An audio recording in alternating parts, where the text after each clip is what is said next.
So like I've gotten gigs through Behance, actually quite a few through Behance. LinkedIn has been a good source. Really? I'll go on LinkedIn and look up all their like creative directors, art directors, marketing directors, whatever, like whoever like would do the hiring. And so I'll post art to LinkedIn, and so those people see it. Sometimes, you get gigs out of it. Hi, and welcome to Vibin with, brought to you by Puzzles of Color, a series where we speak with the artists behind our jigsaw puzzles. I'm your host, Erica Chambers. And I'm William Jones. Each episode, we will speak with different artists and find out more about them as creative people, their creative process, and the music that inspires them. So please join us as we vibe with our artists. All right, thanks, Brit, for joining us. Great to see you again. How you been? Pretty good. You been busy? Yeah, very. Yeah, same. We're so busy right now. It's a busy season for us. We're actually got a lot going on, getting ready for a lot of events and whatnot. So, yeah, we're real busy, but it's a great feeling to be busy like this, and it's good to have things to do, right? And even more exciting, the new collection that we've been working on, like what feels like forever, is finally coming out, ready to show the world your amazing pieces. Yeah, and we actually used you as a commission piece. So I love this. But before we get into all that, can you get a little more about your background and kind of how you got into, art and design?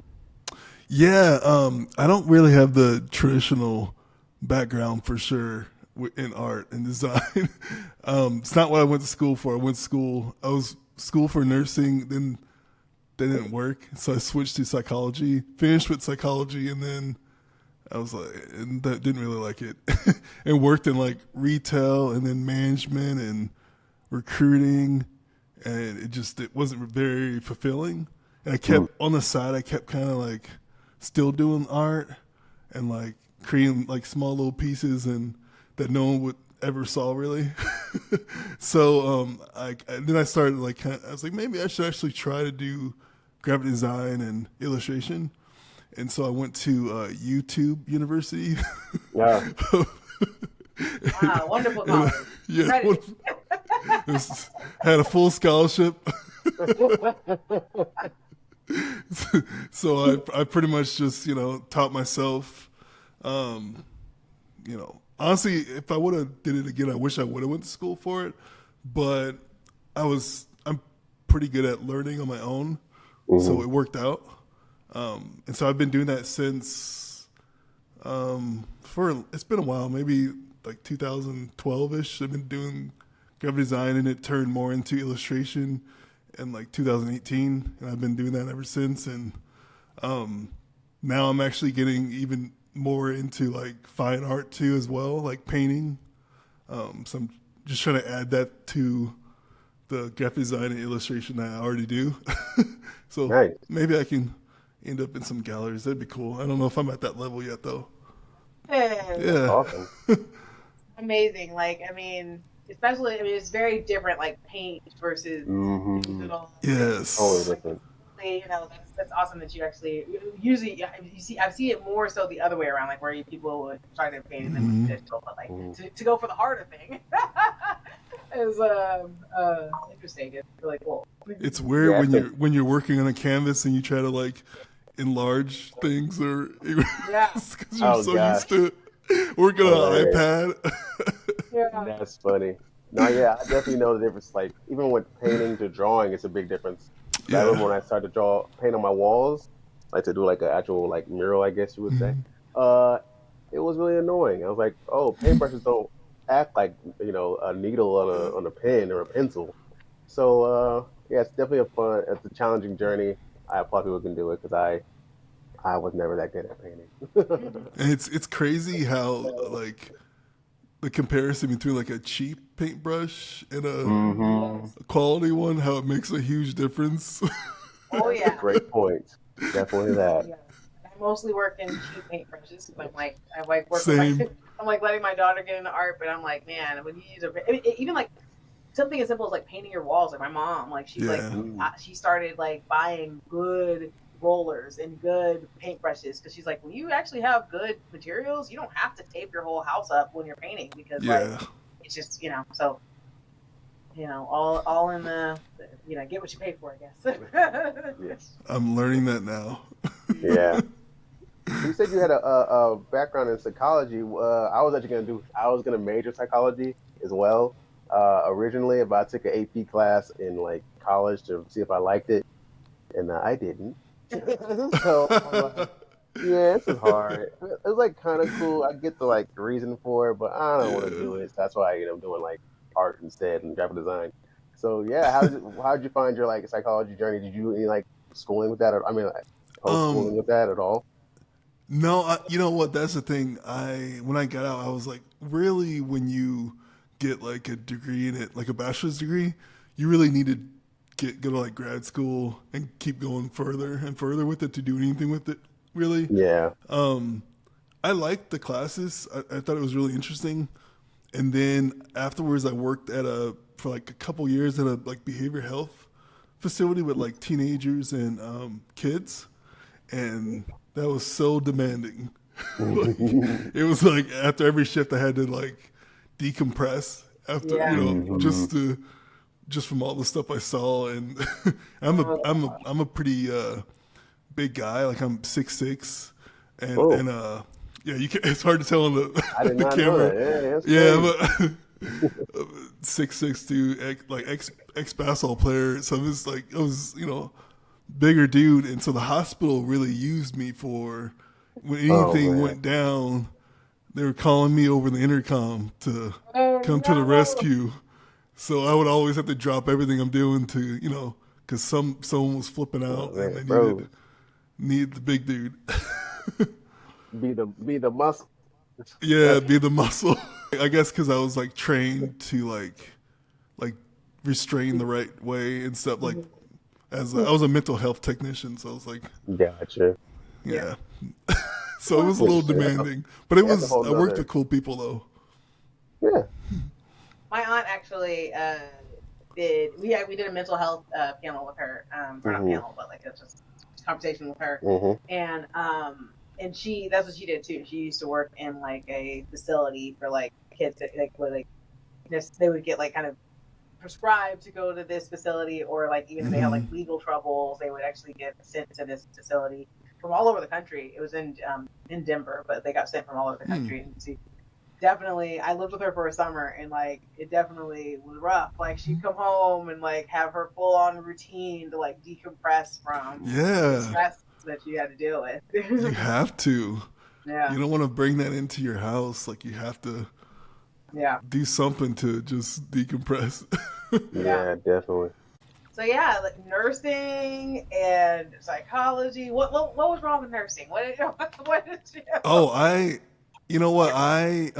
never actually wanted to be a nurse. I just wanted to be like that was just gonna be a step. I was gonna be like I wanted to be like a nurse, anesthetist, or something, or even a nurse practitioner, where it's like they're almost acting like a family doctor. Yeah. Gotcha. And nurse anesthetist is kind of like acting as like an anesthesiologist, especially like the smaller towns. Both of those pay very well. And so it wasn't really my passion, but it was more rooted in, hey, this will pay really good. And once I got to the hospital and started doing clinicals and working with patients, and I was like, this isn't for me. Gotcha. This is not for me. Yeah, I understand that. Yeah. So you said you also played basketball. So through all of this journey, you were doing art as part, as kind of like a side thing. Is that correct? Yeah. I was, it was in different forms. Like when I was a kid, I used to like sketch and draw comic book characters and stuff like that. And then in college, I would kind of do a little bit of that, but I would also like write poetry, and it was just like I just was trying to find different ways to kind of get things off my chest, if that makes sense. Like the teenage angst or whatever. Yeah. I love it. So you were definitely, I mean, the broken road that brought you back to art. I mean, you tried a lot of different things, but you kept getting pulled back and couldn't ignore the passion. I love it. Yeah, it just kept knocking at my door.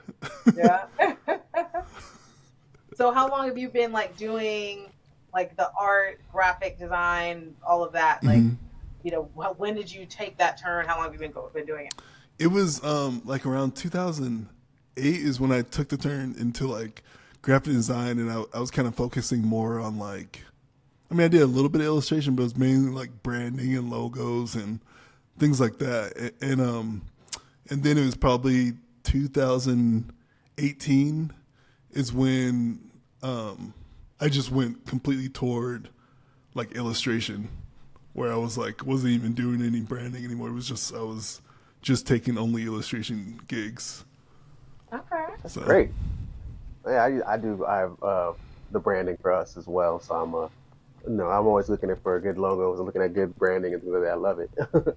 So I might need you to critique our when you get your box, critique the packaging. Oh, I'm sure it's gonna be great. I've seen the other boxes that you guys done. It's phenomenal work. Appreciate it, So yeah, I mean, I've always like, it's funny because you say that. I always thought like when I really got into like social media age, I guess, I realized, man, I should have kept being an artist and like illustrating and drawing, because I feel like there's so much space to grow and to be an artist nowadays with like with social media. You can get a following, get some gigs and stuff like that. I really think there's like opportunity that I missed out on that I could have kept drawing. I would have been really good at it, and I could be making more money or doing funner projects and things like that. So I'm glad. That's pretty cool that you're going back into that illustration, and that's why I might end up doing that one day. I don't know. We'll see. So like, how are you, like, when you finally did make the plunge, like, how do you find your people? Is it primarily social media? Like, how do you get an audience and get us clients? It is kind of through social media, and you ever heard of like Behance? Oh yeah. Yeah, so like I've gotten gigs through Behance, actually quite a few through Behance. Instagram mainly, and then my website. Someone like just kind of find my website and then message me on there. But That's also good. LinkedIn has been a good source. Really? Yeah, because I'll go on LinkedIn. I'll see like a company that I'm like, oh wow, that'd be really cool to work for that company. I'll go on LinkedIn and look up all their like creative directors, art directors, marketing directors, whatever, like whoever like would do the hiring for like to hire like a contract illustrator or whatever, a freelance person. I'll connect with them. And a lot of times on LinkedIn, people will just accept your connection even if they don't know you, just because it's like, you know what I mean? It's like different. It's just because it's like business wise. Yeah. And so I'll post art to LinkedIn, and so those people see it. Right. It doesn't always work. They don't always pay attention, but sometimes, you get gigs out of it. Yeah. So from there, you've been doing graphic design for the last couple of years. What is, and then we reached out to you about, or you actually reached out to us, I believe, right? Is that correct? I can't remember now. Yeah, I think so. Yeah. Yeah. So we have this amazing piece from you, Unbothered, which was a commission. So we got to work together. One of our first commissions we've done.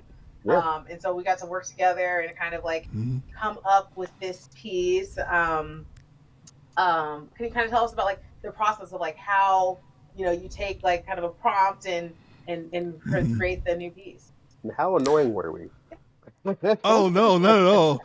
Not at all. Because ultimately, you guys knew like the full vision of it, like what you want, like with how it would fit with the collection, and so it made sense to me if you guys thought that there's some changes that need to be made.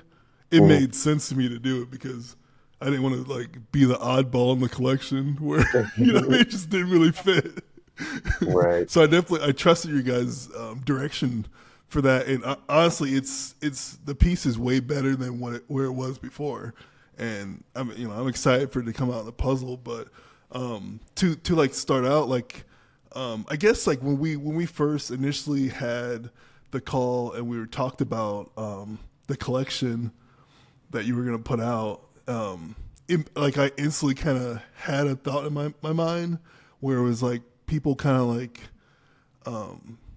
floating effortlessly, like just being super, like that's why it's called Unbothered, just dancing with, reckless abandonment, just like don't even, not even worrying about anything in the world, just feeling the music, feeling the bodies, and just, you know what I mean? And so that's kind of what I had in my head. And then I wanted to like obviously tie like some of my like Afro futuristic, bright color, style within it too. But I mean, I loved the way it turned out. Yeah, I thought the direction was point on. So that's good to hear. Yeah. We were just looking at like the digital proofs last night, and I was like, oh, that piece is looking real fire. I'm excited about it. So how did you come up with your Afrofuturistic side? It was like a number of things, of movies and shows I might have seen that was like by Black creators that were just kind of bending genres and just kind of telling everyone that it was okay to do different things. You know what I mean? But there's also books too. Definitely books. And I'm going completely blank on the African author, but she does a lot of like futuristic, but she doesn't call it Afro futurism. She calls it African futurism, I think, because it's based in Africa. And it's a lot of similar things where it's like very like there's like some cyberpunk-ish to it, but it's like also very tribal too. I feel like that was definitely an inspiration. I'll if I remember the author, going completely blank on, but I'm sure like there's people listening like, oh, it's actually her. Yeah, right. No, it's actually kind of like, it reminds me of, I think around the same time, I don't know if it's all, how it all congealed or whatever, but like with Black Panther as well, because they're in the futuristic Wakanda, and I think that definitely helped kind of like push the Afrofuturism movement. Honestly, that was, I mean, thank you for saying that because I was going completely blank. No, that when, obviously that came out before I start, but was it 2018 when Black Panther came out? Yeah, and so I feel like I start doing it somewhere right before 2020. And Wakanda already always, like when she just showed out, like when we were watching Black Panther, I was like, man, my thought in my head was like, can we see more of Wakanda, like of just like the city life, just the mundane things happening within the city, because I just was so interested in like the people and like just the culture within just as they're walking down the street, like you see like vendors and things like that, like I was so interested in that. So it that definitely was the inspiration.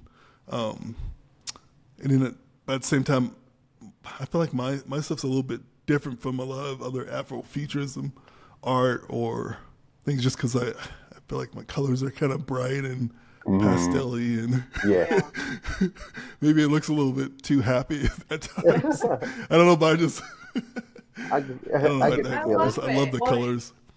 And I think that's why definitely what like attract us to you, because we tend to gravitate towards bright colors and like that's definitely our style as well. Yeah, it worked out for us. Oh, perfect. Yeah. Oh, speaking of Black Panther, have you seen the second one?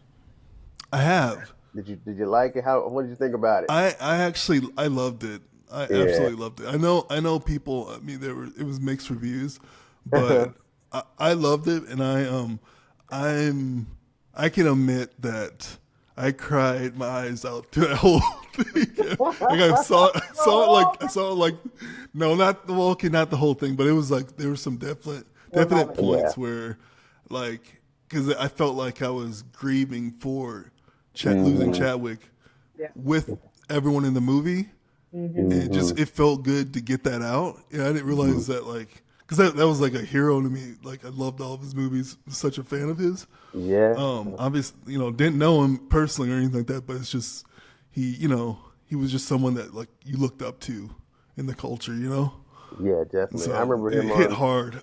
Yeah. I remember watching him in like 42. Yeah, the Decker Robinson movie, and even before that, on Lincoln Heights, he had like a small role, but it was really cool, really impactful. And yeah, he's a very talented artist, and James Brown, that was fantastic. Praise a biopic king. I mean, jeez. Yeah. Yeah, seriously. Yeah. Seriously. He didn't even have to look at them. He was just such a good actor. They were like, right. he doesn't, it's he fine. Embodied it's it. fine. So yeah. Yeah. So definitely. But yeah, I thought the movie was good. I liked it. I just feel like they got their ass whooped a lot, so I didn't like that as much. that part. That definitely. It was really cool. But you know what? That's my husband. We've been having a whole thing about like all the Marvel movies that like when the women take over, they're like, he's like, it's never as good. Like he doesn't like Captain Marvel. He didn't like She-Hulk. And then like he sent me this video that was like saying that the big reason why the women superhero movies don't work is because they don't have enough challenges. Like a lot of like if you watch like the typical like male superhero movie, they get beat down and then they have to overcome it. And a lot of times with the women movies, they just automatically like suddenly they just know all their powers without any actual training. And so that's kind of like in that way, Black Panther did it right in that they actually had to like work through some stuff to get it right to actually win in the end. So I loved it. I love the part when she comes crashing down and they're like, the Black Panther. Yeah. I was like, oh. Yeah, I know. It's definitely an emotional movie. And I really liked Namor.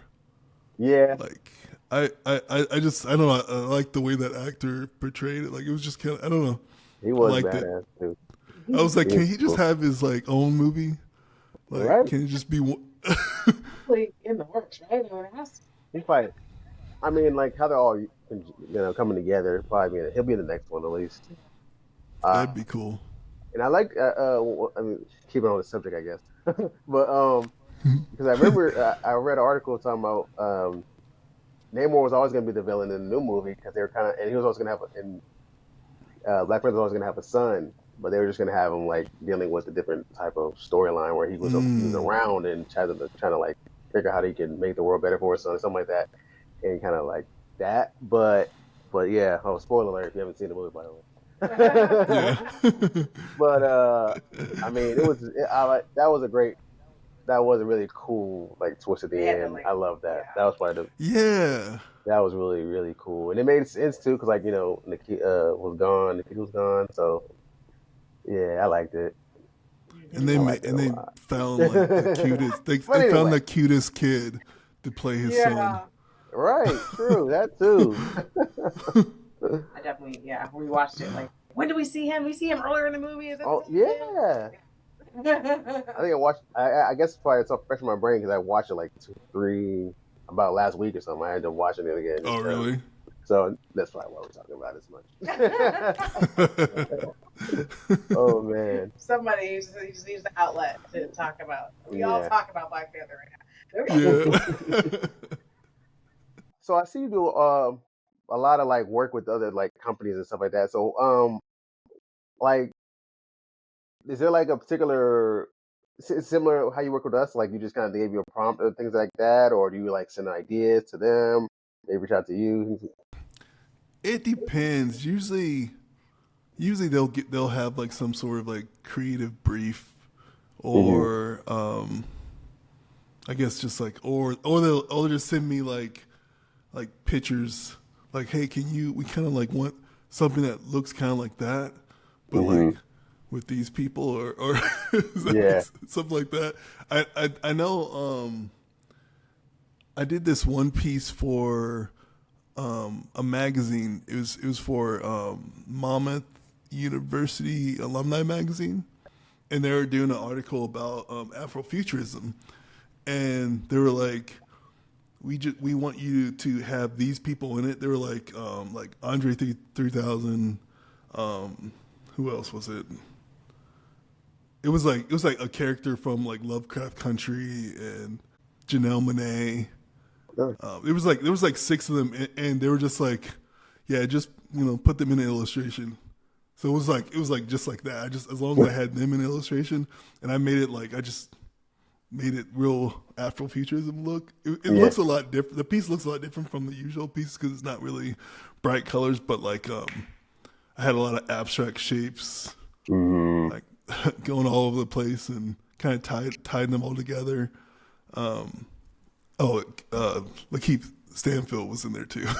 Oh, nice. It was a lot of people that were kind of like, like real creative. Yeah. The just different. I got you. I know. I mean, I think the reason we like the change we made with the puzzle, we really wanted to have your style in the piece as well. So that's part of like with the background, like you said, with the shapes you talk about. We really love that look. So we were like, yeah, we need to see more of your original, style because commissioning is if you want to, reach to a certain, I guess like you said, standard or their universe, but want to bring that more back on yours, and I really think that helped a lot. Like you said, it made the design because it really just it made better sense. Yeah, for sure. And do you do like a lot of like art for yourself, or do you do more art for the commercial use? The funny thing about like the stuff that I post on my Instagram, that's usually all stuff for me. Like I don't actually even post I don't really post that much of the like client commissions or sometimes I do, but not a ton. And just because because a lot of the pieces I do are like kind of around like Black and brown youth, showing them in like a good light, or them being strong, spirited, and like warriors at sometimes, or just protesting something that makes sense, like in a small way, like on their shirt or something like that within the piece. So that's why I kind of tend to post mainly my stuff. That makes sense. I probably should post more of the client work. Maybe I'd get more gigs. Posting stuff is good because then you get to see like where your style is, like kind of it's a little bit more unique to you, versus kind of like. But then I guess it's good to post other stuff too, because then you can show like your range. So yeah, well, it worked for you. It is nice though. It has been nice though, because a lot of gigs that I've gotten, they refer to like my Instagram or my website, and they refer to pieces that I've done that's personal. Yeah. And they're like, can you do it in this style? I'm like, well, yeah, it's my style. So that's helped me, because like I remember like a while back I was listening to a podcast, and it was like another artist I liked a lot, and she was saying like work on passion projects so that you can like put like the way you want to work, the style you want to work, the things that you want to do that, put that out there into the world, because then people start kind of falling in line instead of like telling you, hey, can you do this thing that's not even your style? They'll be like, hey, we like what you did 2 years ago on this piece. Can you do that again? Or, just because it's out in the world, so you get to do kind of more work as the way you want to. Yeah. By doing definitely. That. I think that worked exactly. We saw your stuff, and if like we like that, and that's the style you like to do as well. So it kind of worked out, and your style obviously works. It's obviously good. So thank you. So people keep coming back to you, and they're getting more clients in anyway. So yeah. And it doesn't feel like as much like work when I'm doing it like my way. Yeah. So like when you get a prompt, or when you're like creating on your own, what is your happy place? How do you begin the creative process, or what inspires the different things? It usually starts with it depends. If there's something going on that I kind of feel like protesting, or it's just something in the news or something that it'll prompt me to kind of think about doing something. But usually it comes from more of a happy place where I'm like walking through an art museum and looking at other people's art and getting inspired, or walk around the neighborhood listening to music, and it's just like it's peaceful. I'm like walking my dog, listening to music, or sometimes like because it's I kind of like when like walking like after the sun goes down too. Sometimes like just kind of peaceful, and just listening to music. It's mainly music is a huge inspiration, to be honest. And it's funny because a lot of times I'll post like maybe like kind of like process videos of like some of my art, and I'll have music playing over it, and that's usually some of the music that I'm listening to while I'm making the piece. So it's like still in my head while so I usually will play it on there. So that's an easy way to be like, oh, he was probably listening to this on repeat.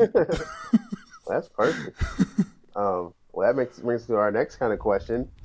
What kind of music inspires you when you're designing, and what actually inspires the piece Unbothered? What were you listening to when you made that one? Oh, okay. I think it was more like a playlist, and it had like, you ever heard of Little Sims? Oh, have I? I'm a big fan of Little Sims. I'm not gonna lie. Good. It's funny you mentioned that because I don't listen to UK artists that much. Same. But her, man, I love Little Sims. I like that. We're talking about the album I'm talking about. I might be introvert since I might be introvert. Yeah. So I had a lot of songs from I Might Be an Introvert, and then I had a lot of songs from her new album, No Thank You, on there. And then I had Kendrick Lamar. I had his some from his older albums, but I had a whole bunch from his newer one, the Miss Morale and the Big Steppers. Yeah. Yep, that's the one. And then I had some Tims on there. Had who else? I feel like those were Tyler the Creator. Yeah. I had his Igor album on there. Great album. I think that's probably my favorite one of his. Same. I like it's like the concept album. Yeah. Yeah, I like that one the most. So I had it's like it's a vibe to it, to the playlist where I'll have music I'll have a playlist wherever just on repeat. And sometimes if a song just really hits, I'll just keep putting that one on repeat within the playlist too, and then just kind of like just being in that moment and then working on the art. Like I did a lot actually. Like I just finished a piece and like it was a painting piece, and the new Travis Scott album, there's a song Telekinesis that has like Future and SZA in it, and that I've had that song like on the last piece I was working on, like it was just repeat the whole time. I think SZA was the best feature on the whole album. It is. When she came in on that song, I was like, oh. It sounded so. It was like made for her. Like that was good. That was a good song. I was like, was this song for her? Because she's the one. Like, she's the one who. Yeah. Exactly. That's exactly what it was. Yeah. I think Future was good on there too. I like Future on there. Yeah. I'm not a big Future fan, but he did do. I like. It's unfortunate that he's so problematic in real life. Because I like his music a lot. Really? Like, I like so much of his music. It's disturbing. I do like his sound, and I really like him in other people's stuff. Yeah. Like he can. I feel like he can make. He's one of those artists that when you feature him on a song, he makes the song better. Yeah. For sure. I give him that for the most part. I feel like it's probably like that, but I think when I listen to his albums, I can't really like get into it because I'm like, all right, it's the same thing. And I also don't listen to albums, so like I like him. I like him on the radio. You know, like most of the songs, like if I hear it, I'm like, oh, I like that. It's like, oh, that's Future too. You know, it's like that. Yeah. Kind of thing. Gotcha. What's like your top 5 artists? Top 5 artists? Mm-hmm. Like what type of music? What's your general vibe? You know, it depends on the month, if that makes sense. Yeah. Because like this, especially this past month, I've been listening to a lot of like lo-fi type music, like stuff that has like Shiloh Dynasty in it. But also, here's an artist you guys would definitely know. I know I'm gonna butcher his name, but he's passed away like a couple years ago. XX Temptation. Oh yeah, Tentacion. Yeah. Yeah, I'm horrible with saying his name, but love his music, and I'm kind of a late bloomer to listening to him. I didn't really listen to him when he was around, but definitely this past year, I'm like, oh man, this dude's good. Yeah. Like his slow stuff, oh man. It's like it's sad, but I was like, that's like, and like for me, like that's like kind of good stuff to like listen to like while I'm doing art sometimes, you know? Yeah. Kind of getting in more of a zone. Yeah. That's how I'm about like when I'm working, sometimes I like to listen to like Mac Miller. Because he is he's great. It's a little bit like a vibey. Yeah, yeah. But then I'm like, it's depressing. Like I'm like, my husband's gonna think I'm going through something because I'm listening to like. Well, he's a Mac Miller fan. No swimming. Yeah, he's a Mac Miller. He actually got me into him more than So he's not like completely weirded out by it. There's something about like listening to like kind of sadder music. Well, for me, like while I'm making art, it's like the emotion can come out more easily. I can kind of like pinpoint what I'm trying to do, like real, like easy, not saying that like I can't do that when I'm listening to happy music, but for some reason, like stuff like that, or like I said, like lo-fi music just kind of gets me into like this instantly, like I can like real quick get into like a creative, like groove. Yeah. But it's so funny because you have like the bright colors and very happy.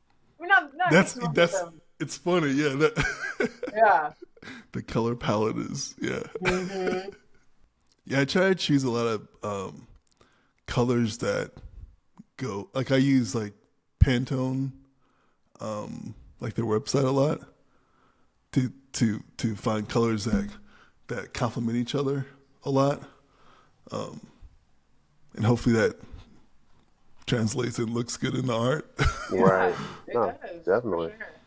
So, like, I know you took a fun route to get to where you are. You took the scenic road.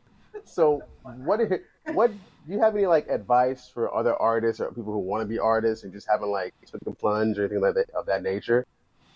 I mean, I guess it depends on what part of the journey they're on.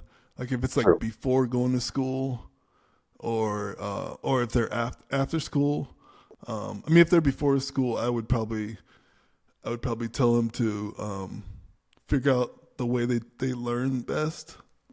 Ooh. Because I'm not saying to not go to school, but if you don't need it, student loans suck.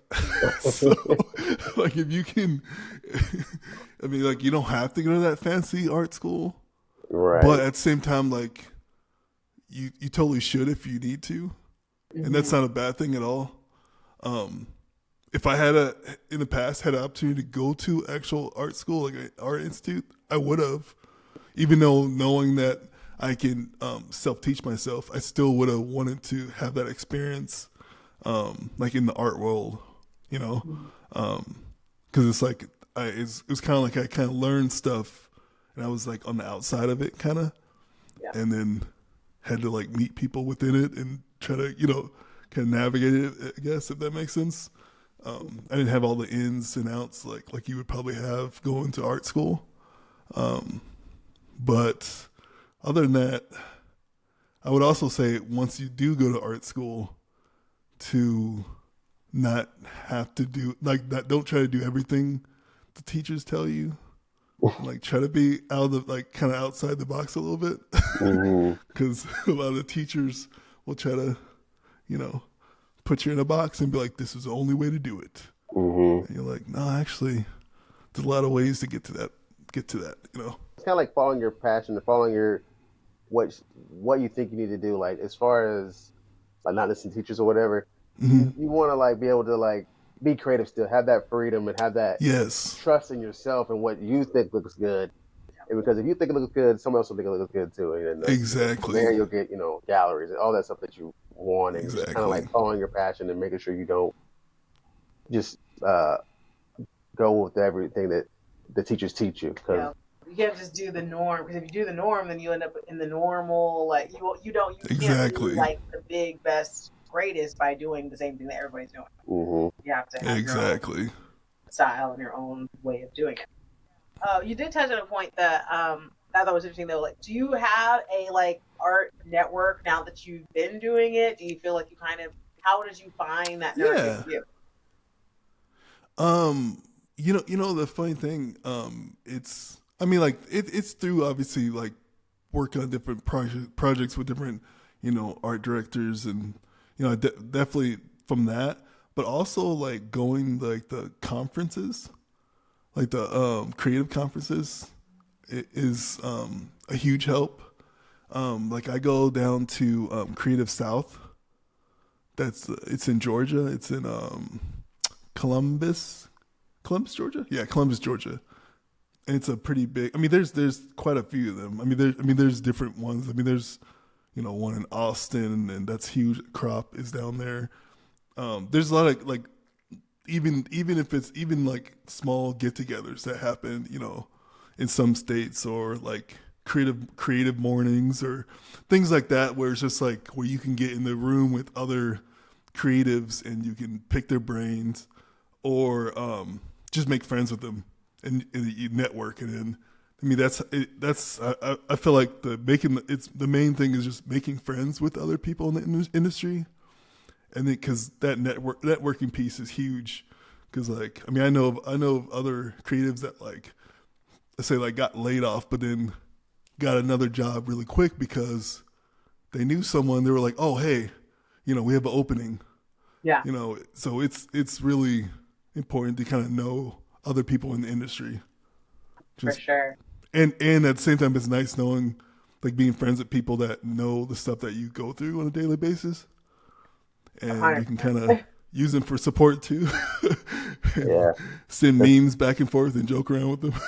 Yeah. Yeah. I'm in a couple of graphic design for Black graphic designer groups. Nice. Yeah, a lot of that happens. Like you do like your critiquing of your work, post your wins and things of that nature. It's pretty fun. It's a good group to be in. Well, definitely. Like even on a business side, we like networking with, when we go to events where we're selling, our puzzles at like in-person events.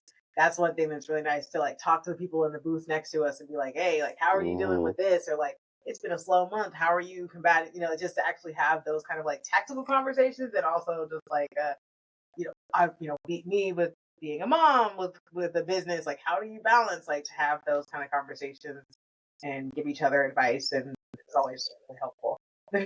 It's great advice for, anybody who's wanting to get into art or any other thing, is like, find yourself a network, and sometimes they can help you find jobs. Sometimes it's just as simple as venting and getting that, having those conversations about the real life, the everyday life that you're dealing with.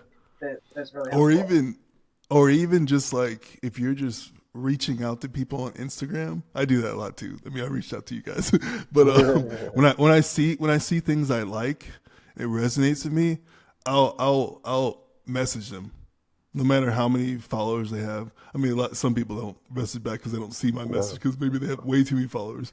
But I still, like, I'll message people and be like, hey, this piece really meant a lot to me, and spoke to me, and like, giving compliments and and telling them what you're doing, or things like that. But I've made a lot of friends that way too. And then I'll go to the conventions.